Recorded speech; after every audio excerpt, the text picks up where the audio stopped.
Hey Toy Collectible fans, Fly Guy for TekSushi.com. Another Marvel Legends Infinite Series figure from the Captain America Wave 1. This is going to be Red Skull we're going to have to take a look at here. We've got a little logo of Cap's shield up at the top, and the packaging is pretty plain overall. Not quite as cool as Star Wars The Black Series, which is even more minimal than this. But this kind of beveled packaging also comes with some nice Cap artwork there all over. On either side, same kind of detail there, which is quite nice, nice touch. But some nice shiny looking detail on the Marvel Legends box itself. It's been well done. And some other details there, which I've been telling everybody before. Even though it says distributed in Australia and New Zealand, we don't even get these toys here. So be very grateful, you guys in the US, that complain about prices and all that kind of stuff. At least you get figures. But I'll tell you what I got made in a minute if you don't know.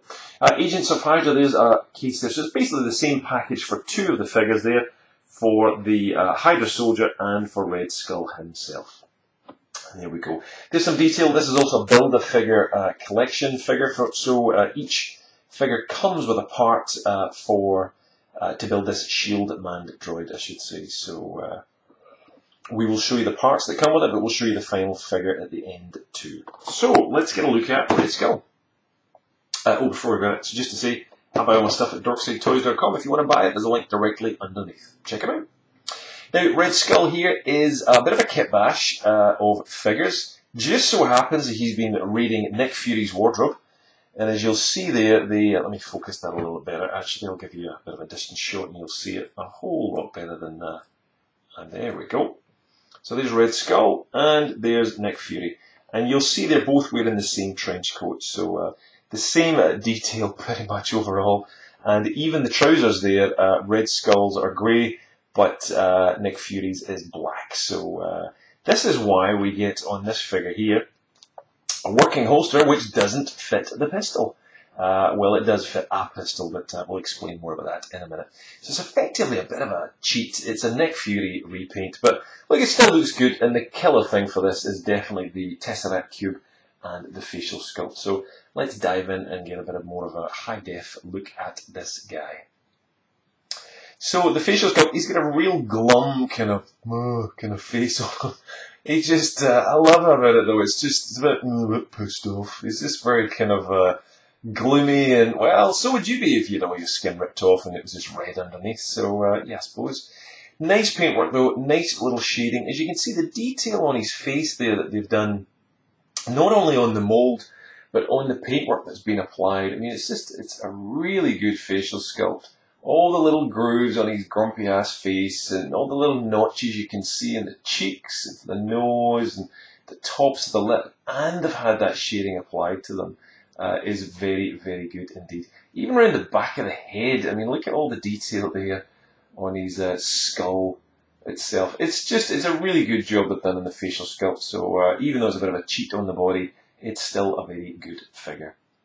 So he's got a bit of a shield logo going on there, and as you'll see, the coat is a little bit off colour from the rest of the body, but it tends to be the case because it's a different kind of plastic. Did I see shield logo? Hydra logo, I should have said there. But that's on both arms, but I'll show you that in a minute. Now, he does come with some unusual weapons. Obviously, it's trying to be Red Skull, but they end up being a little bit pink. But we'll show you that in the other one in just a second. This is a weapon that he comes with, which I just find really odd, quite frankly.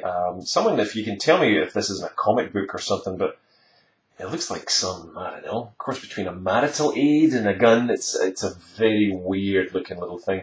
So, who carries a gun like that? Really? It's a little Buck Rogers-y and a little odd. The silver's nice. It's a very detail on there. Lots of nice detail on that, on the silver. But the pink aspects, again, it's trying to be red, I guess, but I just don't really get what's going on there. But because it's not got, or it's got these extra pieces here, it will not fit into the holster, so you don't have the use of that holster, unfortunately. But there we go. It's not a bad gun, but not the best. What he does have is inside a working holster for this gun here, and this is just a tiny little pistol. But the cool thing you can just about make out there is there really is a bit of a Hydra logo, but it's so small it's practically invisible. Let me see if I can get a real close-up for you. And you can maybe see that if the camera will go so small.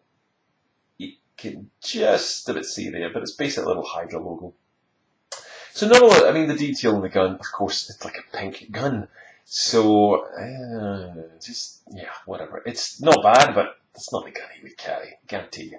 So a little odd, but maybe it's from the comic book, I don't know. But that fits in pretty nicely into a working holster that he's got up there in his chest there on the top. So that allows that to function.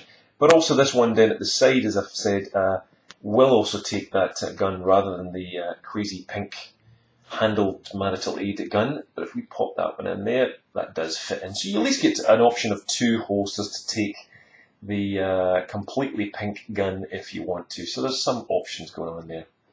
In terms of the rest of the figure, just show you some of the detail. Nice silver bits on the buckles. The trouser moulding, again, is quite good. Lots of nice details on those kind of khakis, or not the khakis, but the kind of cargo pants. Even on his boots, little silver buckle there. That's a nice touch. And what else have we got? Not much else to really show you. The belt. It's Nick Fury, basically. It's repackaged. You could take this guy's jacket off entirely and just display him with a kind of black top. So it's an option for you. And I believe the buckles there for the guns is also removable too. So you do have some options there for the figure, but he does look quite cool with his coat. Again, the Hydra logo. Not much else to report in the back. The coat is pretty good. It's a nice kind of fold, and that slit at the back of the plastic adds a nice touch. Now the Tesseract is a pain in the ass. It does not fit into his hand, so a little bit of magic blue tack in there is holding that in his hand. Literally, he will just about hold it, but the second you tap him or touch him or even go near him, it falls out. So just a tiny little bit of blue tack really, really works. And it's a cool looking little cube. Definitely got the vibe going on, the Tesseract vibe. And if you put some light to it, you can see pretty clearly through it. So it's a nice touch. That is Red Skull. Let's get a look at the articulation on him. So he's got a ball joint with a hinge at the head. You can see that there. He has got quite limited ball joint with a hinge at the shoulders. It's because of this arm touching onto this cape here. It's just the way it's been designed. And as you'll see, there's a bit of a thick seam, so it makes it quite difficult to maneuver around. So there's not a great deal of flexibility and movability in the arms. There is, however, a double joint at the elbows, so it gives you a little bit better kind of luck when posing that around. And he does have on his hand that the wrist, which not only swivels, but will go back and forth too. So again, a little nice touch. You can just see that little hinge there. So nice flexibility and articulation. So he's got the swivel torso, upper torso going on there, so there's a fair bit of movement. No waist articulation, but he does have, further down there, you'll see that ball joint with the hinge at the top of those trousers. Leads down into a double joint at the knees, and we do get, if I can move it around, there we go, we get the rocking voncals. So in fact, it's a ball joint with an ankle. It's not really the voncal itself, but still plenty of movement overall. So still a good flexible figure, and of course he does come with peg holes. So good old Marvel Legends, doing a great job there. Good figure, definitely one for the facial sculpt, the Tesseract, but the weapons, a bit of a not so hot. So again, love to know your thoughts. I have never read a comic with Red Skull in it. I really have not. So again, any fans out there, if you have some good Red Skull comics or recommendations of great Cap arcs, I'd love to know. Please do let us know what you think. And also, what do you think of the figure? Good, bad? Is it one for you? Going to miss? Going to collect this guy? What are you doing? Love to know your thoughts. If you like the review, give a thumbs up or a thumbs down. Either way, it's good to get some feedback. And if you want to buy this figure again, it's Dork Suit Toys. There's a link underneath. You can go and shop there if you want. Also, links underneath the video to all of our social properties. TekSushi is also on Twitter, Instagram, Facebook, and Google+.